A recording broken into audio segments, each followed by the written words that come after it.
Hello uncle. Hi Shyam, come on, come on. नमस्ते aunty ji. Like to have a gimlet? Oh no, thank you, no thank you. अरे come on, it's a holiday. Have it. और soda. Thank you. Uncle, Renu कहाँ है? मेरे ख्याल से shopping पे गई है। क्यों भाई, कोई जरूरी है कि जब भी तुम हमारे घर में आओ रेनू से ही मिलने आओ? अरे हम मियां बीवी भी तो तुम्हारी डैडी की कंस्टिट्यूएंसी में वोटर्स हैं।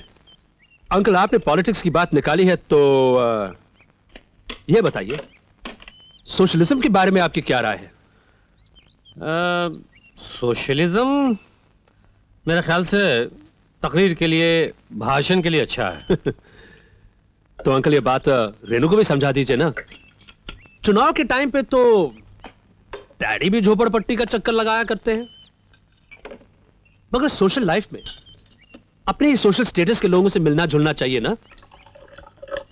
मगर वो महात्मा गांधी बने, हरिजन बस्ती का डेरा जमाए हुए है। हरिजन बस्ती? नॉट एक्चुअली आंटी, ये तो सिर्फ बात कहने का तरीका था।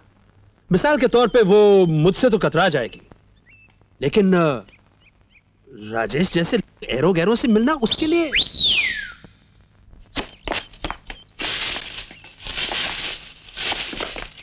देखो श्याम, तुम मेरी फिक्र में दुबले होना छोड़ दो। रही बात कि मैं एरे गहरे लोगों के साथ मिलती हूं तो। मगर बेटे, जस्ट अ सेकेंड पापा, मेरी बात अभी खत्म नहीं हुई। मिस्टर श्याम, मैं एरे गहरे लोगों के साथ नहीं मिलती, मैं सिर्फ शरीफ लोगों के साथ मिलती हूँ। अगर आपको मेरी बात का बुरा लगा तो आई एम सॉरी, लेकिन मिलना बराबरी वालों के साथ ही चाहिए। मिनिस्टर बनने से पहले तुम्हारे डैडी LIC में लोअर डिवीजन के क्लर्क थे, तब तो सोशली स्पीकिंग तुम भी इस लायक नहीं कि तुमसे मिला जाए। And for your kind information, Rajesh का भाई असिस्टेंट कमिश्नर ऑफ पुलिस है और उसके डैडी IG थे। वो एक बड़े आदमियों के खानदान से है। Mister Shyam, bye.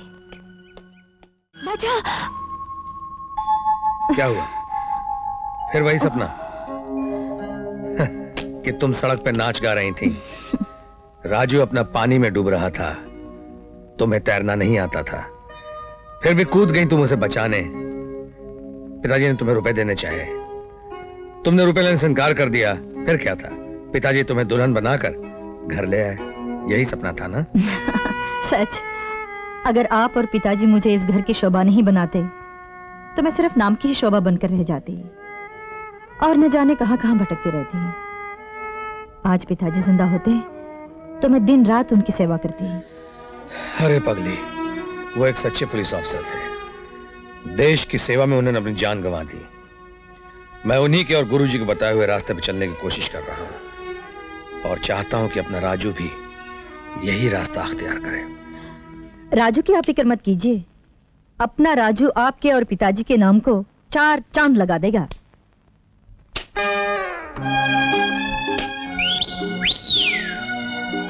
क्या बात है, हवा की तरह लहरा क्यों रही हो? बात ही कुछ ऐसी है, आज तुम्हें डैडी ने चाय पे बुलाया। चाय पे? अरे नहीं, ये फिल्म मैं साउथल में देख चुका हूँ। अरे मार क्यों रही हो? चाय पे बुलाया ना, घर पे आके पी लूंगा। लेकिन आप अपना गुस्सा घर छोड़कर आना। क्यों? मेरे डैडी मुझे बहुत चाहते हैं, वो बहुत स्वीट हैं, उनकी बात का ठीक ठीक जवाब देना। और कुछ?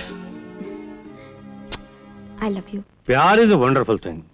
हालांकि मुझे इसका कोई तजुर्बा नहीं, क्योंकि मेरी तो अरेंज मैरिज हुई थी। क्यों जी?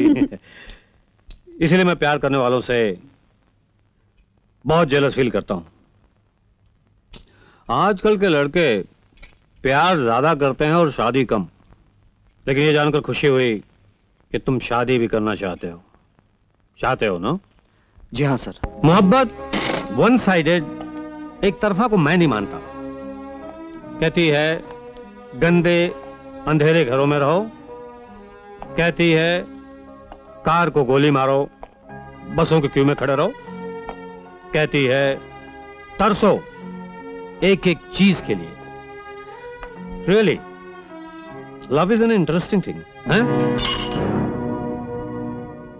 मोहब्बत तो समझे, लेकिन तुम्हारी मोहब्बत मेरी बेटी को क्या दे सकती? आई मीन अंधेरे घर, बसों की क्यू, खैराती अस्पताल एटसेट्रा एटसेट्रा के सिवा। Understand sir. गुड। अब भाई खड़े खड़े क्या करो, कुछ खाओ पियो।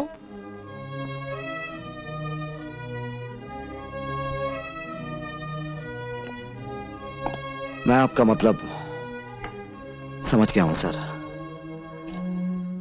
पैसा बड़ी इंपॉर्टेंट चीज है, लेकिन आप मेरी मोहब्बत को खुद कर्ज नहीं पाएंगे। अगर पैसा आपके लिए प्यार से ज्यादा जरूरी है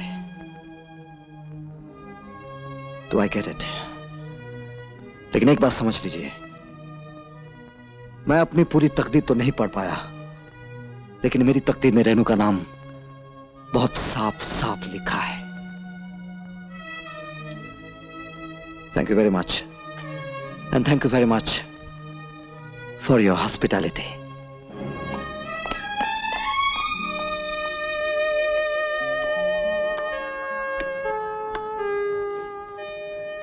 You have been very mean, Papa.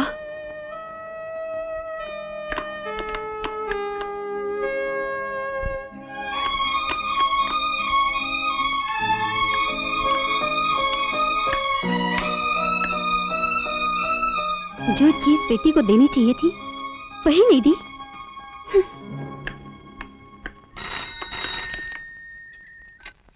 Hello, मैं राजू बोल रहा हूँ। अरे राजू, कैसा है तू? बहुत बड़ी मुसीबत में फंस गया हूं।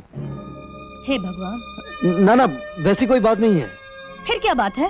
भाभी, भैया को मत बताना, मुझे 970 रुपए की सख्त जरूरत पड़ गई है। अच्छा।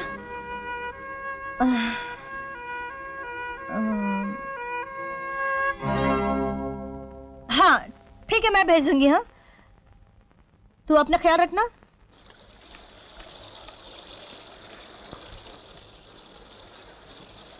राजू, तुम 3 दिन से कहां लापता हो? ये तो बड़ी ज्यादती है तुम्हारी। डैडी का गुस्सा मुझ पर क्यों उतार रहे हो? गुस्से की बात नहीं है रेनू, पैसों की बात है। ये नोट ही असली चीज है। इंसान, भगवान सब इस कागज की पुड़िया में बंद है। अगर मेरे पास पैसे होते तो तुम्हारे डैडी थोड़ी ऐसी बातें कर सकते थे। डायरी निकालो, पूरे 970 रुपए हैं, हिसाब बेबाक हुआ। आज बड़े मालदार हो, इतने नोट कहां से आए पार्टनर? मेरे पास तो एक ही बैंक है, भाभी रिजर्व बैंक है। वो ऐसा बैंक है रेनू, जिस काउंटर पर कोई चेक बाउंस नहीं होता। उनके पास तो पैसे नहीं होंगे और भैया ने दिए नहीं होंगे, तो उन्होंने शायद अपने कंगन बेचे होंगे।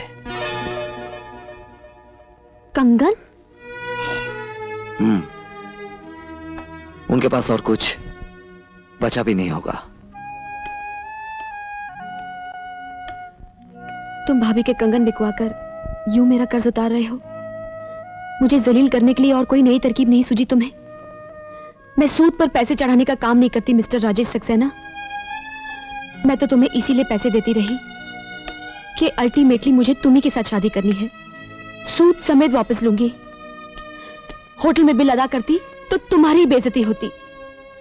तुमने मुझे समझा क्या है? भाभी के कंगन बिकवाकर मुझे ये पैसे दिखा रहे हो। ये लो रुपए, फौरन तार से भाभी को वापस लौटा दो, नहीं तो मैं तुम्हें कभी माफ नहीं करूंगी।